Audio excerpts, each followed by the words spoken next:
O tema é bastante sugestivo, inclusive é bastante atual. Mas a pergunta que não pode deixar de ser feita é essa: o que é que Kardec tinha a ver com movimentos sociais? Até porque é uma coisa nova. Ela não é recente, não é que foi criada agora, neste século ou no século passado.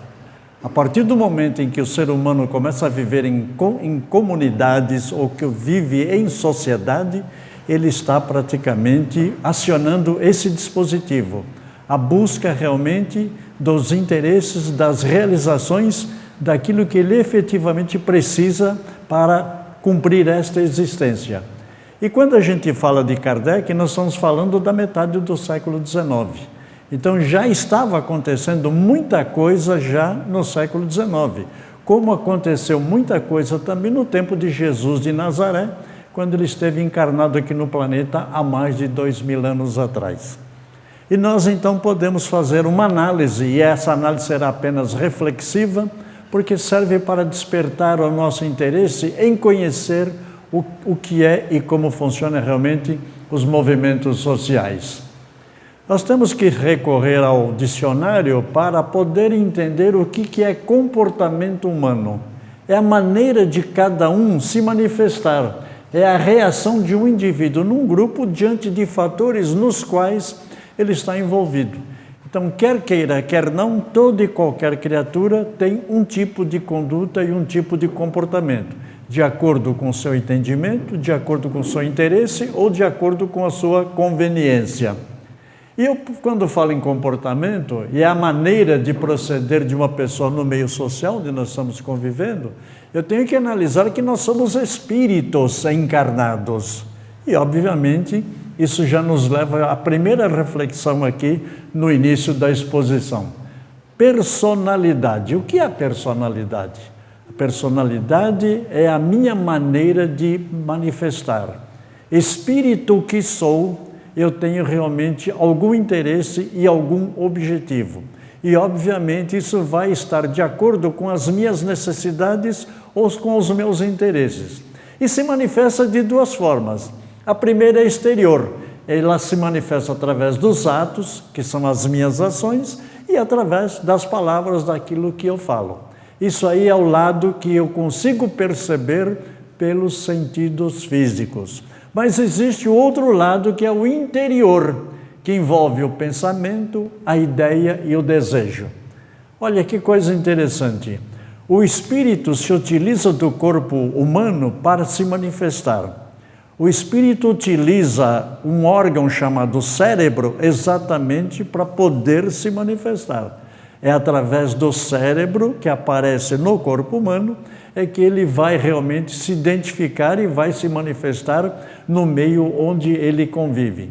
Olhando sobre esse aspecto, eu já entendo que realmente eu preciso associar essas duas situações para poder compreender o que é realmente o comportamento humano.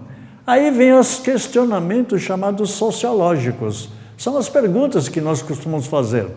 A criança, quando recebe uma informação de um adulto, particularmente dos seus pais, a primeira reação dela é esta: por quê? Tudo que você falar para uma criança, ela vai questionar.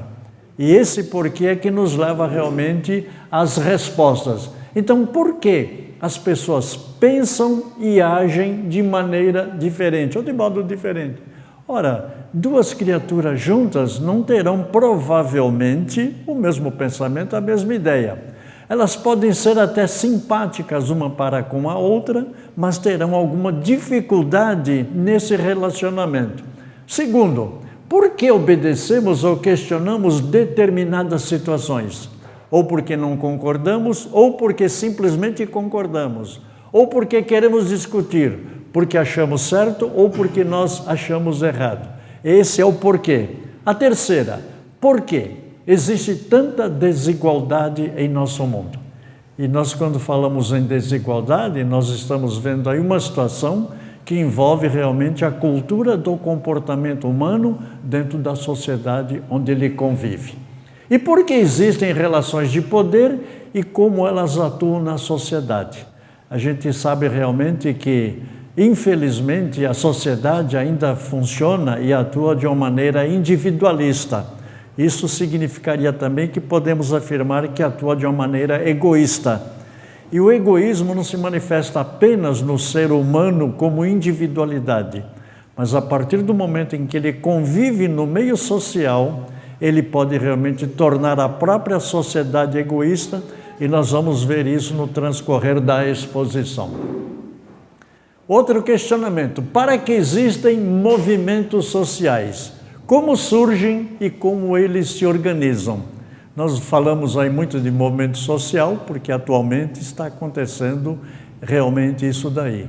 Os movimentos sociais, ou seja, uma maneira do homem reivindicar mudanças ou atitudes e ações que devam realmente trazer alguma melhora, alguma benfeitoria para não somente o indivíduo, mas para a própria criatura convivendo em sociedade. Aí nós temos 3 palavrinhas: como se surge e se organizam, o que é cultura e ideologia, quais são os nossos direitos e o que é o exercício da cidadania. Então é bom e interessante entender o seguinte: cultura é conhecimento, ideologia é conjunto de convicções filosóficas, e cidadania é o exercício dos direitos civis, políticos e sociais. Então, quando eu começo a olhar realmente esse significado dessas 3 palavras, eu começo a dimensionar o que seja o chamado o movimento social. E os movimentos sociais, na verdade, representam um grande desafio às instituições humanas, sem dúvida nenhuma. E nós já citamos inicialmente que o próprio Jesus de Nazaré, já envolvido nos movimentos sociais da época, porque eram aquilo que o homem estava precisando, vivendo em sociedade. E aí surge a sociologia, que é uma ciência que estuda os movimentos sociais. E para falar da sociologia é necessário falar do seu criador e quando ela surge. Então, ciências sociais, nós estamos citando apenas 2. A sociologia propriamente dita e a antropologia. As 2 têm tudo a ver com o ser humano. E a sociologia surgiu no processo de formação e desenvolvimento da sociedade capitalista. Podemos até afirmar, antes da sociedade capitalista, não havia estudos sociológicos. Percebia-se os movimentos, sabia-se da sua existência e das suas ações, mas não era objeto de estudo ou um objeto de análise. E aí nós vamos encontrar, então, o primeiro cidadão que esteve envolvido com isso. É o Auguste Comte. Ali aparece o nascimento dele, portanto, ele nasceu no século XIX, porque, aliás, nasceu no século XVIII, porque em 1801 começou o século XIX, em 1900 terminou o século XIX, em 1901 começa o século XX, e lá ele desencarna em 1857, quando é lançado a primeira obra do nosso querido Allan Kardec, o Livro dos Espíritos. E o que o Auguste Comte colocava como ponto fundamental na sua interpretação filosófica?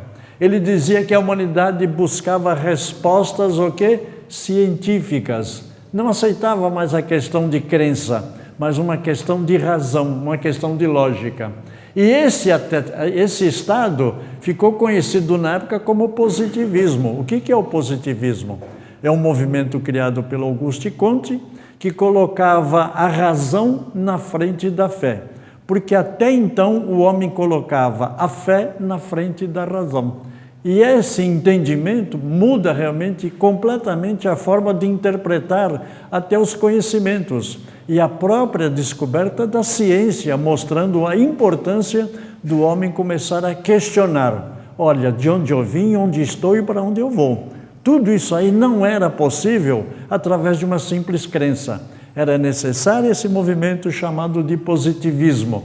E é claro que o Auguste Comte, então, teve a sua importância fundamental nesse aspecto, até porque o nosso querido Allan Kardec, quando fala lá no livro Obras Póstumas, minha primeira iniciação no Espiritismo, ele fala que eu tinha que ser positivista e não idealista, para não ser iludido por aquilo que eu conseguia perceber pelos sentidos físicos. Olha a importância realmente da razão, da lógica, colocado como um ponto de observação que dá segurança, inclusive, na própria interpretação. Um outro caso, também francês, o Auguste Comte era francês, é o Émile Durkheim. Olha, nasceu no século XIX, 1858, e desencarnou no século XX, né? É considerado um dos pais da sociologia moderna, escreveu um livro chamado As Regras do Método Sociológico, em 1895, ou seja, no final do século XIX. Ele tinha como objeto o estudo da sociologia, que deve ter realmente o foco como um fato social. Então, mais uma vez, eu até gosto de reforçar a necessidade de se entender o que é a sociologia e por que ela está estudando realmente o comportamento humano.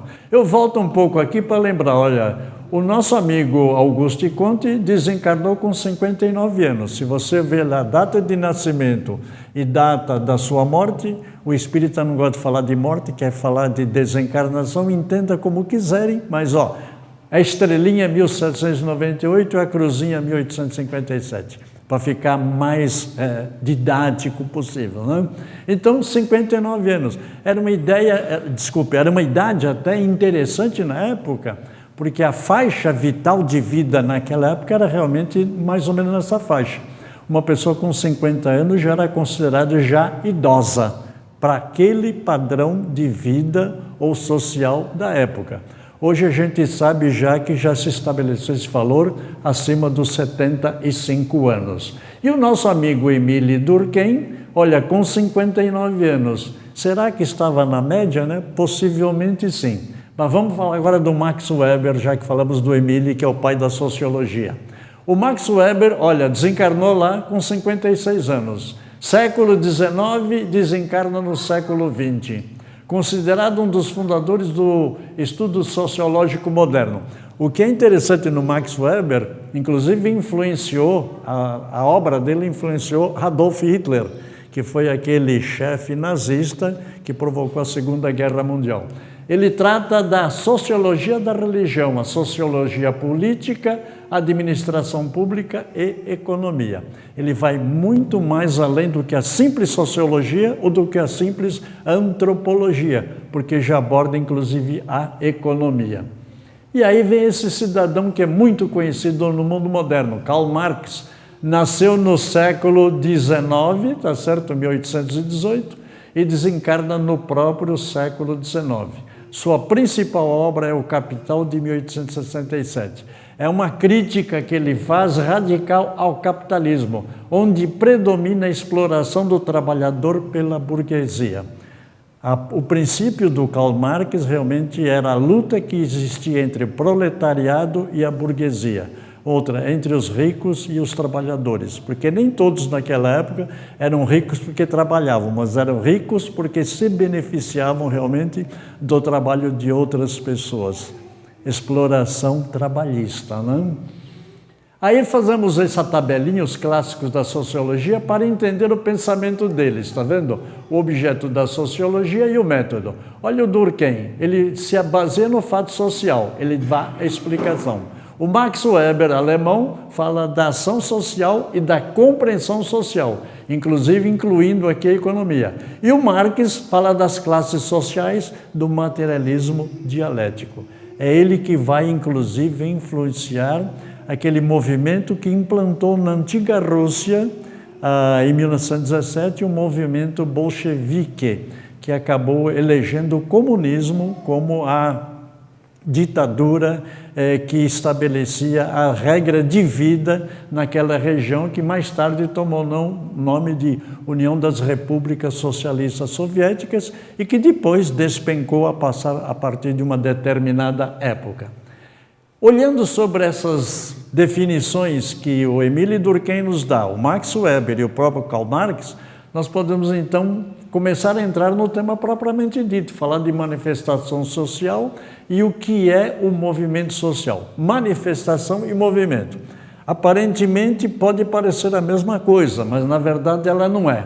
Porque a manifestação social é quando um grupo de pessoas se unem para exigir ou excluir algo ou parte do governo ou de órgãos públicos e também de privados. Isso chama-se manifestação.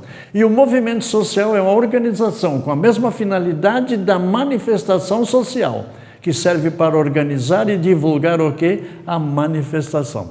Eu posso me manifestar isoladamente? Claro, isso não vai representar mais do que uma opinião pessoal.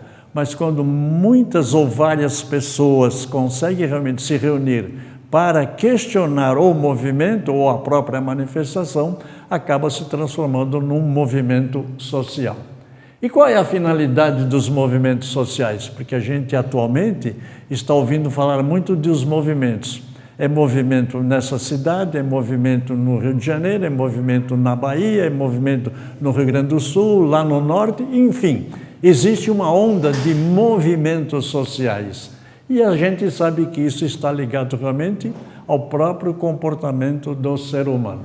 E o movimento social? Ação coletiva de um grupo organizado que objetiva alcançar o quê? Mudanças sociais, por meio do chamado embate político. Nós, na doutrina espírita, não tratamos de política partidária, mas a doutrina espírita reconhece a necessidade da participação do espírita na atividade política. Por quê? Até para a eleição de uma diretoria de um centro espírita, nós estamos exercitando política. Então, política com P maiúsculo, realmente é aquela política, tá certo, social. Mas quando se fala política com P minúsculo, estamos falando com política partidária, que é completamente diferente.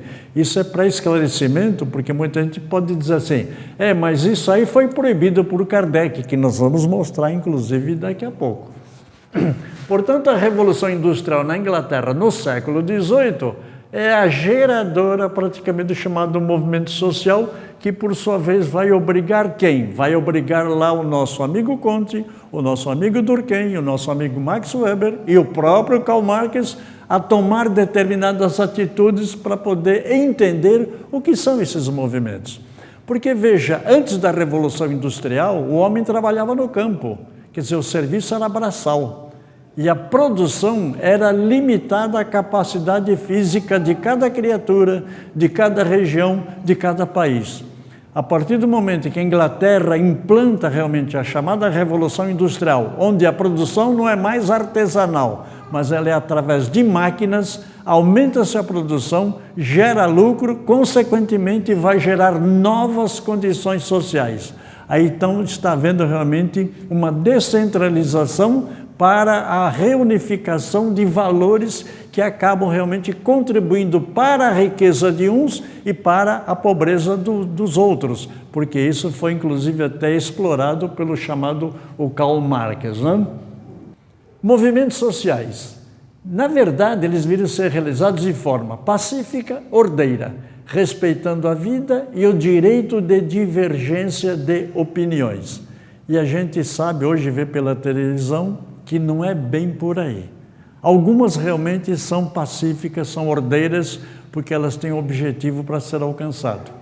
Mas percebe-se que a grande maioria esconde realmente esses objetivos escusos, que na verdade chegam até comprometendo a própria vida física da pessoa. O movimento social e família. Se a gente lembrar que a família que constitui a sociedade, a família é um grupo social e esses membros estão unidos pelo laço de parentesco. Por que eu estou colocando isso aqui? Volto a repetir. É porque a família é que vai constituir a sociedade. A sociedade é constituída de várias famílias. Então, se eu olho a família aqui e vou ver as questões sociais, eu vou perceber que existem realmente determinadas áreas que acabam gerando conflito. E a geração desse conflito obriga realmente a se produzir um movimento social. Pode haver até uma manifestação social. Mas quando eu olho para a educação, eu não posso olhar a educação apenas para a minha família. Quando eu falo de saúde, não falo apenas da minha família. Eu estou falando de um modo geral, ou seja, de toda a sociedade.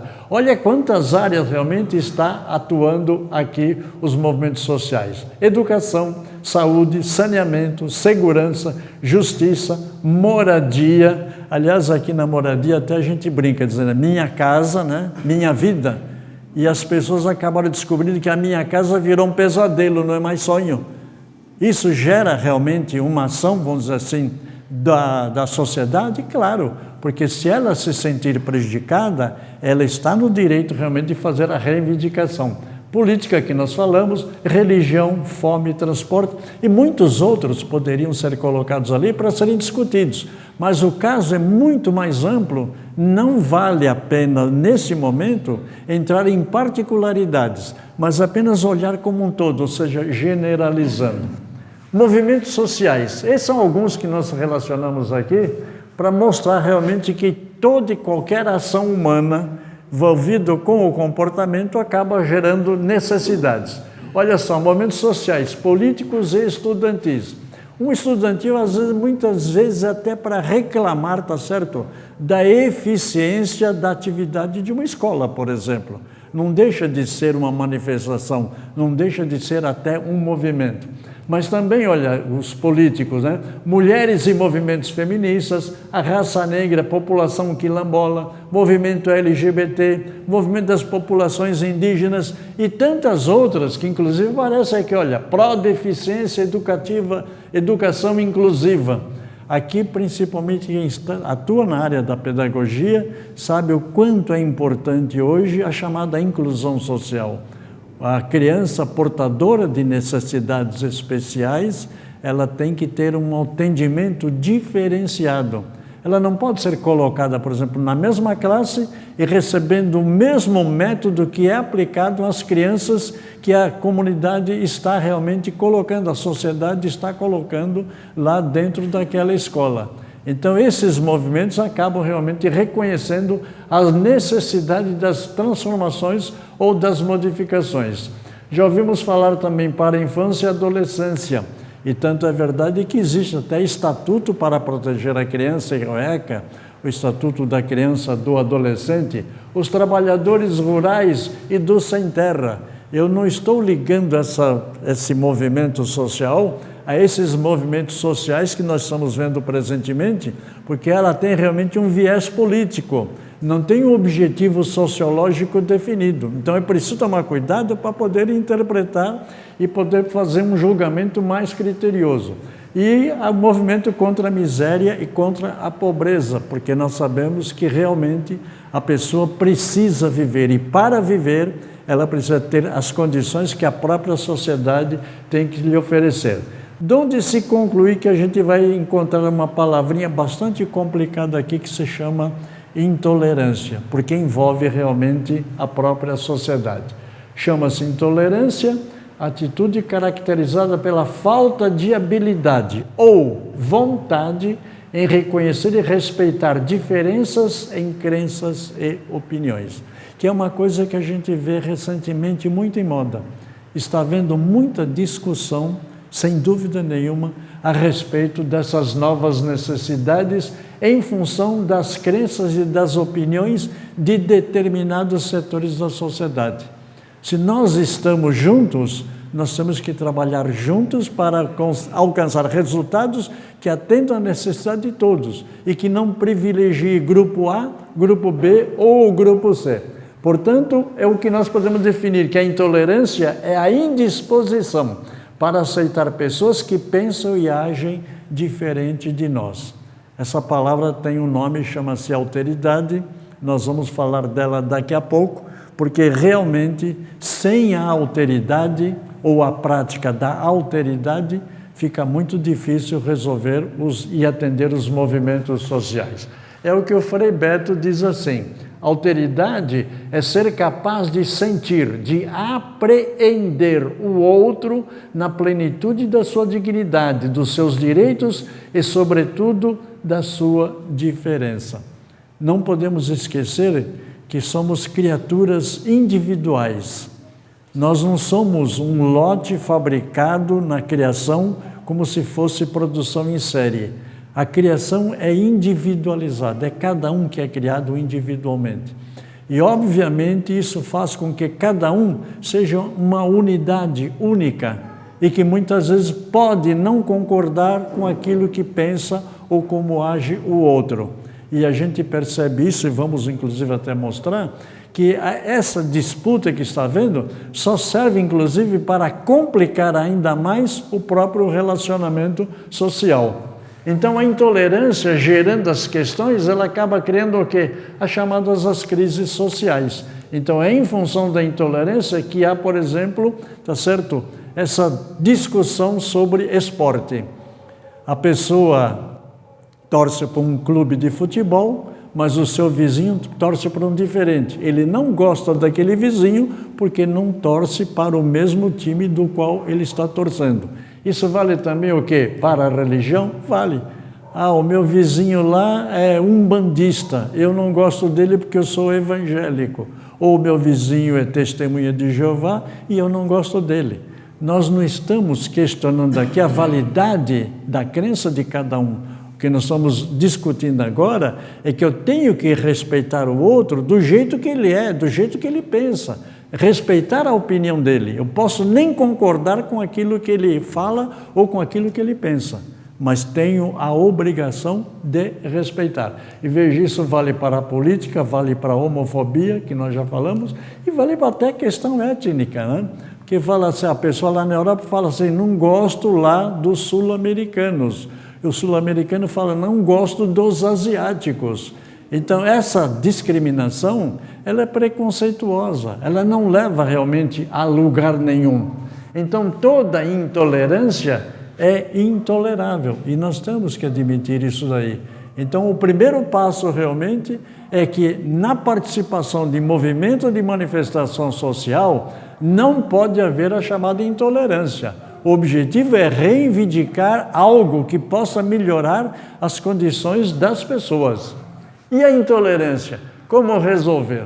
A gente até mostra aquela figura ali, porque o avestruz, dizem, eu não sei se é verdade, porque não sei se tem fundamentação científica, quando ele se vê diante do problema, ele enfia a cabeça no buraco.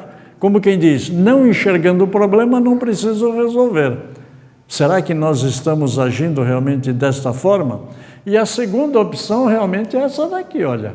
Se a intolerância, ela existe, vamos dizer assim, de uma forma radical, ela pode ser algo pronto para explodir. E quando isso ocorrer, vai haver realmente desequilíbrio no relacionamento. Temos que ignorar ou vamos ter que enfrentar? É o que nós vamos buscar agora, o entendimento.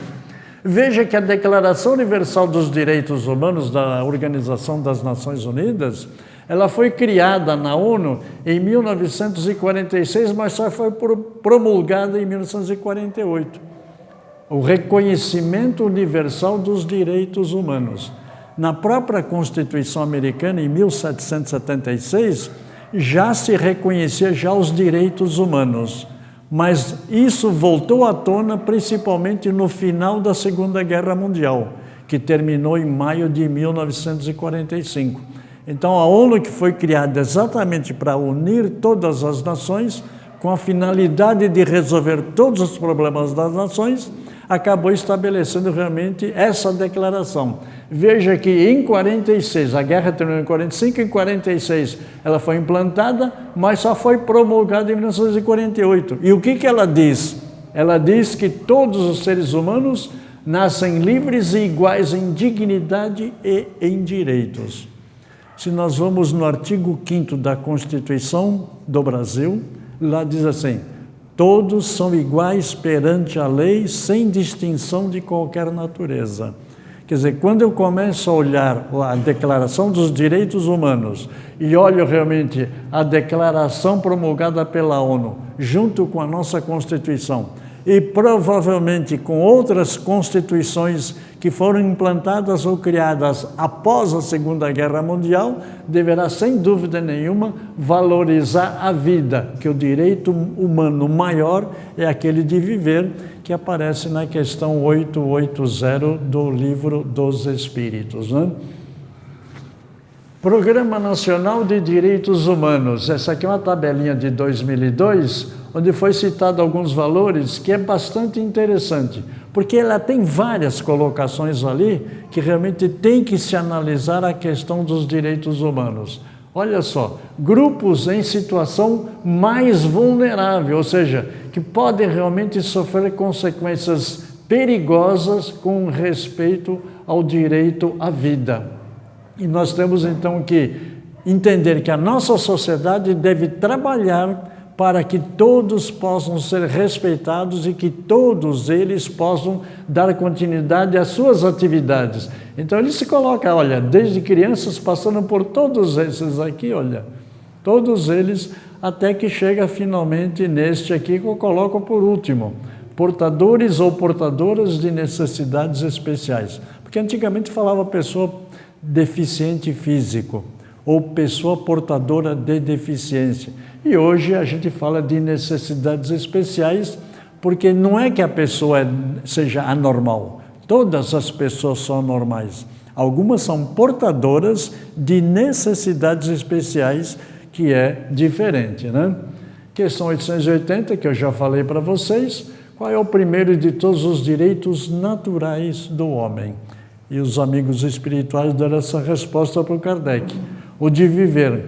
Por isso é que ninguém tem o direito de atentar contra a vida de seu semelhante, nem de fazer o que quer que possa comprometer-lhe a existência corporal.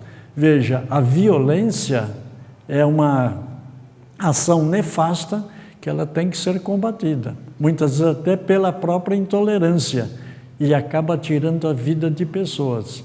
Ora, se o primeiro direito natural do ser humano é o de viver, então toda essa ação de violência que nós estamos vendo, particularmente na nossa sociedade brasileira, talvez em função da fraqueza das leis existentes, que não exigem realmente uma cobrança mais rígida, desde que seja respeitado o direito à vida, acaba banalizando realmente a própria existência da criatura. Hoje, tira-se a vida de uma pessoa pelas razões mais absurdas, mais insignificantes. E a gente sabe que isso é profundamente uma violência contra o chamado os direitos humanos. Os movimentos sociais, eles resolvem todos os problemas exigidos pelos grupos sociais? É uma pergunta que a gente começa a fazer quando vê realmente a variedade de problemas e de questões que nós temos que enfrentar através seja da manifestação ou do próprio movimento social. Mas por que se faz essa pergunta? Exatamente porque novas necessidades sociais, elas vão surgindo à medida em que nós avançamos, inclusive no próprio progresso, no próprio conhecimento. Então, volto à família, que é parte integrante da sociedade, tá certo? Onde eles estarão lá exatamente para se beneficiar realmente de toda e qualquer atividade que tenha por finalidade o quê? Trazer o conforto, a segurança, a própria felicidade material para que a pessoa possa dar continuidade à sua existência. Então eu volto aos grupos sociais e coloco realmente a família, porque a família vai fazer parte do grupo social e, como tal, vai sofrer a influência política, que é o Estado, o lazer, que é o clube, o religioso, que é a igreja, o profissional, que é a empresa, a escola, que é a instrução, o próprio vicinal, que é a vizinhança. Ou seja, todo esse envolvimento envolve a família. E quando a família se sente realmente em situação de risco, as famílias é que vão participar desses movimentos para pleitear realmente mudanças. Agora, sempre lembrando, essas movimentações e essa manifestação, elas só vão ocorrer realmente em regiões ou em países onde prevalece a democracia, a liberdade de expressão. Porque nós sabemos que existem nações e estados autoritários onde toda e qualquer manifestação ela é repelida, ela é reprimida e muitas vezes até condenadas as pessoas participantes à pena de morte. Então fica para nós mais essa reflexão. São as novas necessidades sociais das pessoas. E a família realmente, através do tempo, embora convivendo em épocas diferentes, sempre teve as suas necessidades. Por isso é que vem aquela pergunta inicial. Será que os movimentos sociais atendem, resolvem os problemas? Resolve momentaneamente, naquela época. Quando se passar aquele tempo, realmente vai haver modificações, porque surgirão novas solicitações. Lá na questão 766 do Livro dos Espíritos, a vida social está na natureza, nós estamos falando de sociedade, então tem que falar da vida social. E eles responderam certamente, Deus fez o homem para viver em sociedade. O homem não consegue, o homem não é capaz de viver fora da sociedade. Ele precisa viver em sociedade, porque ele tem que crescer, ele tem que aprender dentro da própria sociedade. Aliás, os amigos espirituais disseram para o Kardec que fora do ambiente social, o espírito encarnado se embrutece, porque ele não tem condições de desenvolver as suas potencialidades para poder ter uma vida realmente em sociedade, ou seja, respeitar o outro ou aquilo que Jesus afirmava, né? Amar a Deus sobre todas as coisas e ao próximo como a si mesmo. Na questão 775, qual seria para a sociedade o resultado do relaxamento dos laços de família? É interessante essa pergunta, por quê? Porque já no século XIX havia realmente uma espécie de dúvida quanto à estabilidade da família. Então já surgia realmente as chamadas separações e isso criava realmente um estado emocional de desequilíbrio na própria família. Então era necessário realmente fazer essa pergunta para poder ter as respostas. E a resposta que eles deram foi isso aqui, ó, o recrudescimento do egoísmo, ou seja, a volta com maior intensidade do egoísmo. O egoísmo é ego, é eu.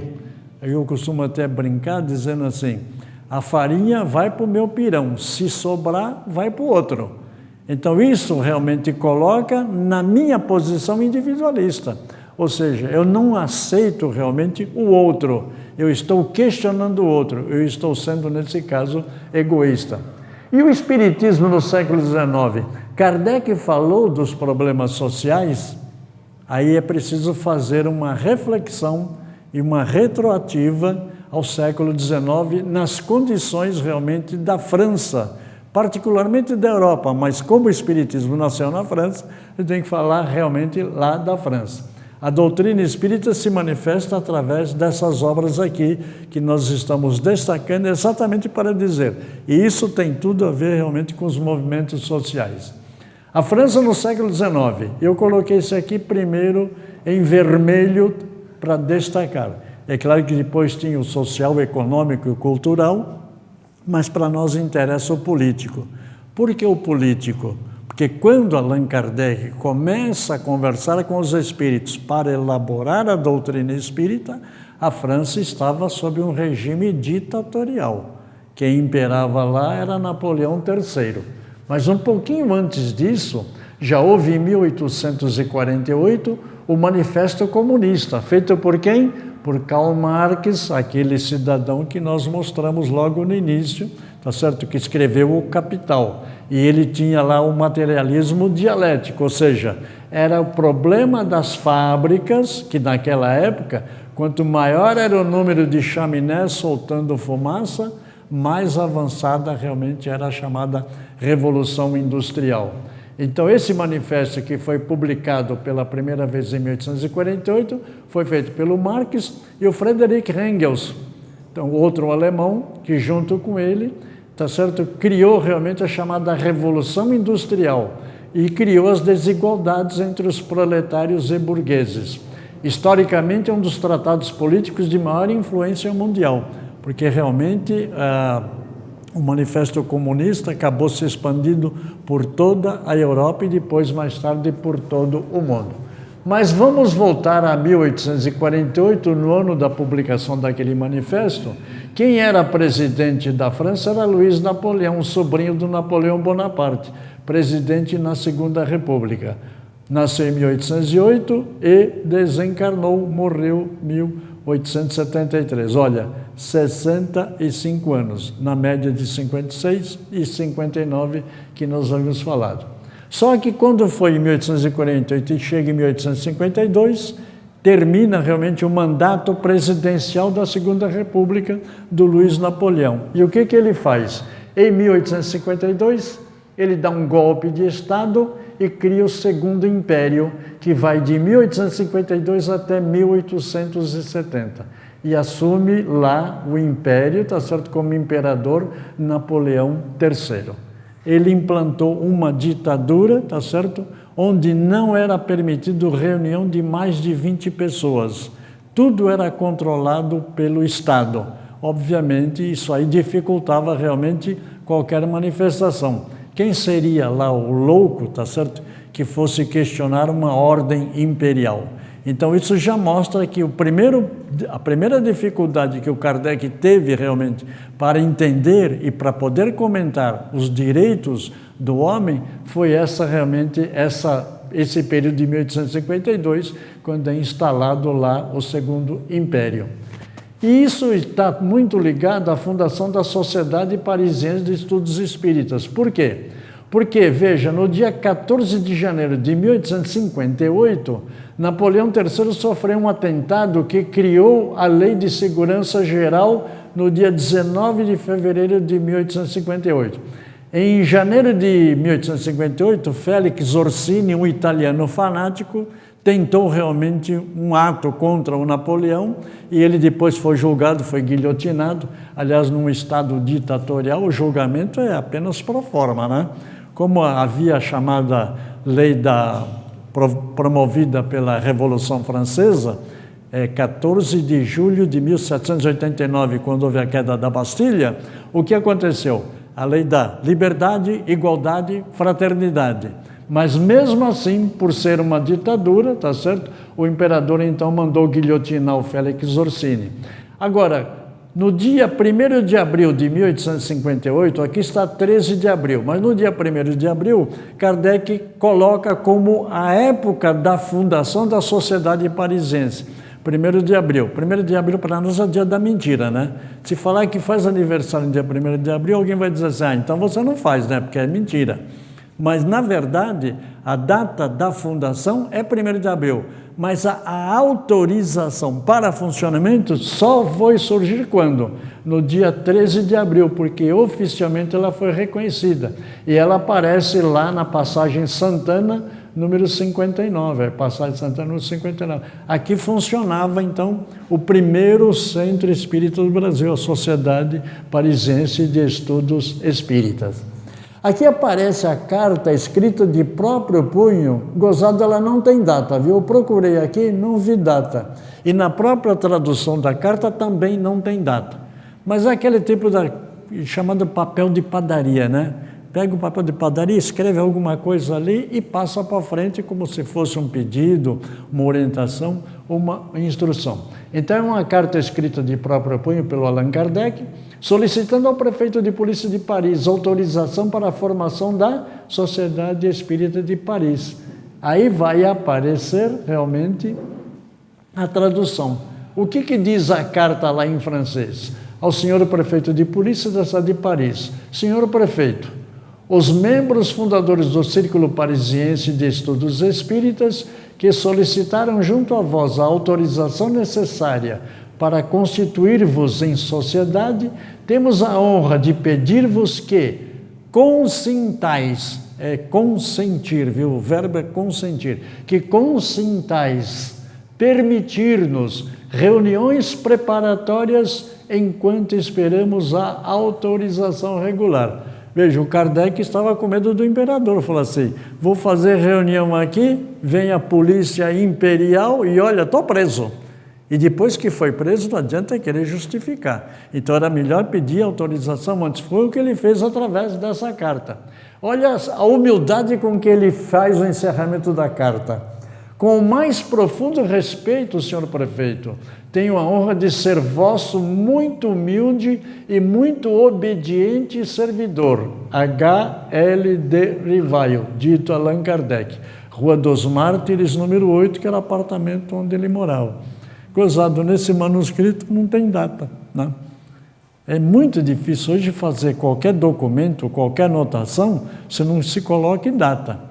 E conforme a situação, é bom colocar até a hora, né? Eu te liguei às 13 horas, você só respondeu às 18. Demorou 6 horas para responder?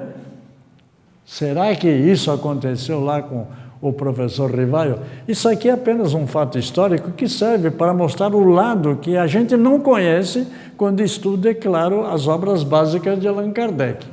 A França, no século XIX, e no Livro dos Médiuns, em função da solicitação para poder fundar e funcionar a Sociedade Parisiense, o Kardec cria o Estatuto da Sociedade de Paris. E lá no primeiro artigo, o que ele coloca?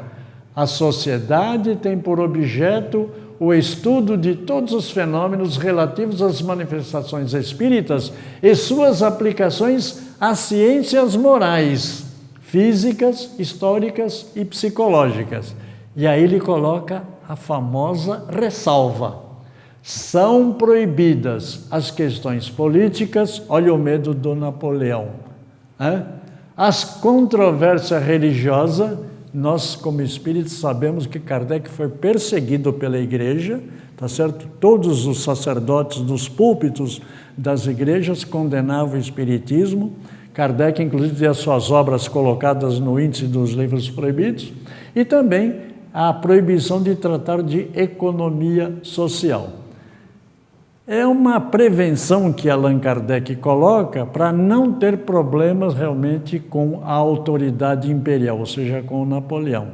Mas que, na verdade, tudo isso daqui, olha, faz parte da própria existência do ser humano. Porque se lá na França, naquela época, fosse uma democracia com liberdade de expressão e de manifestação, possivelmente isso aqui não teria sido colocado realmente lá no Livro dos Médiuns e que aparece lá para nossa identificação. Na questão 806, a desigualdade das condições sociais é uma lei da natureza? Ora, desigualdade de condições sociais é realmente que uns têm mais necessidade do que outros em determinadas situações. Como é que nós podemos atender isso aí, para que a coisa fique de uma certa forma equilibrada? Porque quando ela funciona com divergência, com distância, a coisa não está funcionando certo dentro do princípio da chamada lei de igualdade. E eles responderam, não, ela é obra do homem e não de Deus. Então a desigualdade social é obra do homem. A desigualdade de aptidão é diferente porque envolve a evolução do espírito, é completamente diferente. Então, a desigualdade de aptidão parte segundo a criação, que é a questão 115 do Livro dos Espíritos, né? Todos foram criados simples e ignorantes. Na 829, haverá homens que estejam por natureza destinados a ser propriedade de outros homens? É claro que no tempo de Kardec havia escravidão, e ele já falava dessa escravidão, e não haveria motivo de se fazer essa pergunta se ela realmente não existisse. E eles então responderam que essa propriedade de homem sobre outro homem é contrária à lei de Deus, porque toda sujeição absoluta de um homem a outro homem é a escravidão, que é um abuso de força que deve desaparecer com o progresso. Kardec falou isso no século XIX. Nós estamos no século XXI e me parece que não está totalmente afastada ou descartado a possibilidade ainda de escravidão. Existem vários tipos de escravidão. Não é somente aquela física, né? Existe a escravidão, inclusive, sociológica, existe aquela econômica. A sociedade poderia reger-se unicamente pelas leis naturais, sem o concurso das leis humanas? É claro que, quando ele faz essa colocação, ele está comparando o comportamento da sociedade naquela época com a sociedade que já vinha desde que o homem se conhece por ser humano. Porque a partir do momento em que ele se identifica como ser humano, ele já tem as suas necessidades. E as leis naturais já existiam a partir do momento em que esse homem consegue se identificar. E eles responderam que poderia, ele dá um condicional. Ele não diz que pode, poderia. Por quê? Porque se todos compreendessem bem a lei divina, a lei natural, se os homens as quisessem praticar, as leis naturais serviriam. A sociedade, porém, tem suas exigências, são-lhe necessárias leis especiais. Então, se a lei divina é imutável, A lei humana, ela varia de acordo com a necessidade de cada sociedade e de cada região. É por isso que existe essa divergência muito grande no nosso planeta. Aí eu volto ao egoísmo. Dentre os vícios, qual que se pode considerar como radical? E eles responderam: temos dito muitas vezes o egoísmo. Daí deriva todo o mal. Estudai todos os vícios e vereis que no fundo de todos há o quê? Há o egoísmo. E olha que coisa interessante, ó, o egoísmo. Ali já mostra realmente que a questão da vida não está realmente sendo respeitada. Ou seja, se não houver um socorro imediato, uma vida vai se perder pela fome. E lá no Livro dos Espíritos, na questão 930, no final da pergunta, os benfeitores disseram para o Kardec: numa sociedade regida pelas leis do Cristo, ninguém deve morrer de fome. Eu até acrescentaria: não deve e não pode morrer de fome. E a gente explica isso hoje no século XXI. Principalmente quando você vê lavoura mecanizada, alta produção, ou seja, tem alimento realmente suficiente. Descartando, é claro, aí divergências climáticas que podem diminuir realmente, mas normalmente, pelas estatísticas, mostram que a cada ano o homem está conseguindo produzir mais alimento. Mas a eliminação da fome não está acompanhando a elevação da produção. Parece até que funciona ao contrário. E tanto é que nós vemos que hoje existem bolsões de pobreza no planeta. A África é um exemplo disso. Então, ninguém deve morrer de fome. Por que no mundo os maus tão frequentemente sobrepujam os bons em influência? Kardec já fez essa pergunta e sabia que o planeta Terra é mundo de provas e expiações, o mal predomina aqui. E eles responderam, né? Por fraqueza dos bons. Os maus são intrigantes e audaciosos. Os bons são tímidos. Quando os bons quiserem, preponderão. Interessante. Realmente a gente percebe. A pessoa que é boa, ela é meio tímida, ela é meio acanhada. Agora, aquela pessoa má, ela realmente é audaciosa, ela é atrevida, né? E ela parte realmente pro tudo ou nada. Infelizmente é assim. Mas pela ascendência moral, os bons um dia predominarão.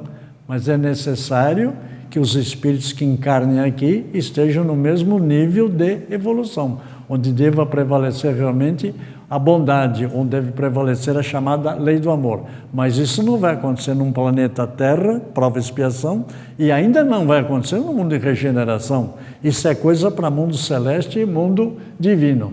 Mas o que me chama a atenção é que no Evangelho segundo o Espiritismo, lá no capítulo 10, Bem-aventurados os misericordiosos, do item 19 ao 21, Kardec faz realmente um questionamento com São Luís a respeito do mal, né? Não podemos julgar os outros, porque com a mesma medida que nós julgarmos, nós seremos julgados. Isso são palavras do Evangelho. Mas será que Jesus queria dizer que nós não devemos fazer nenhum julgamento?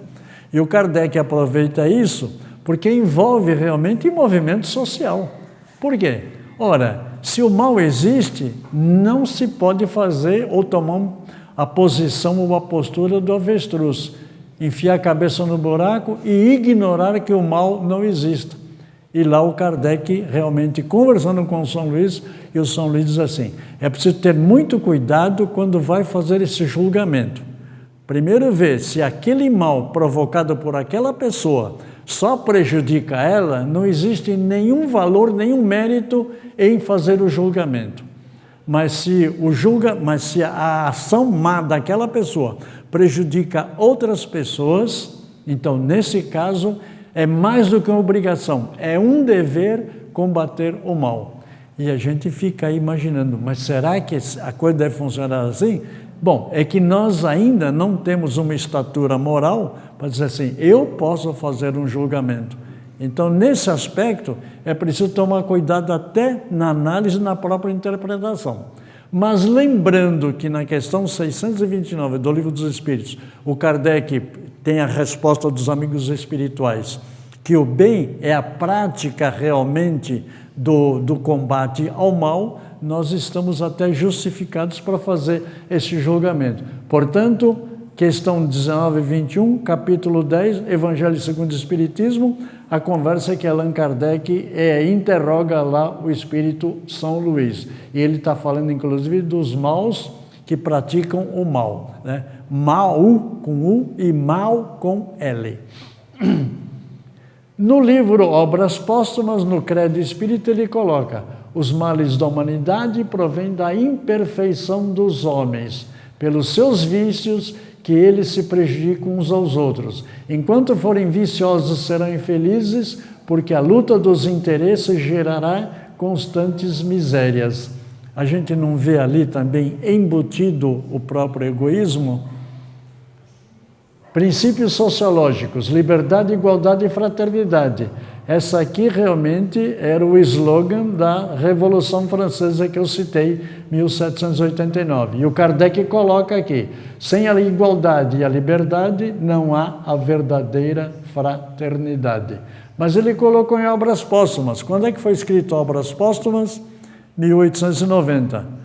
O imperador Napoleão desencarnou, morreu em 1873.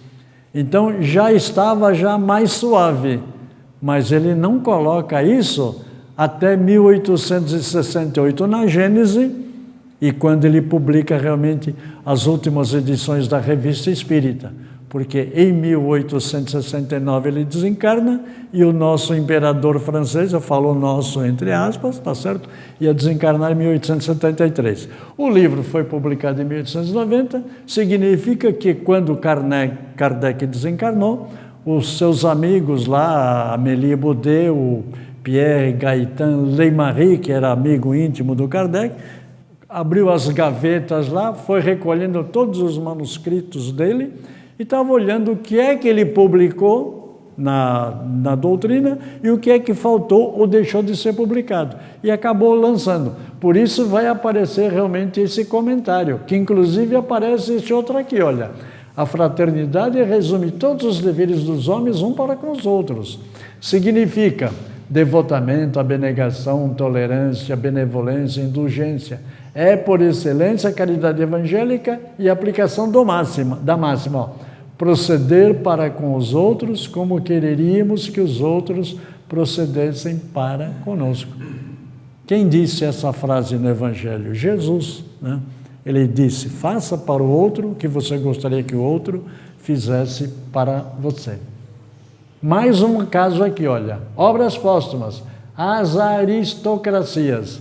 A reunião dessas duas faculdades, inteligência e moralidade, é necessária para criar uma ascendência legítima.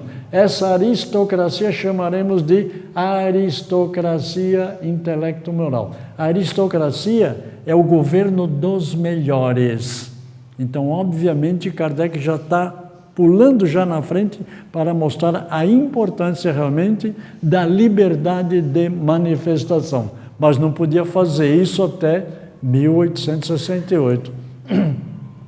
Na Gênese, a humanidade tem realizado até o presente incontestáveis progressos. Resta-lhes ainda um imenso progresso a realizar, a de fazer entre si que reine a caridade, a fraternidade e a solidariedade.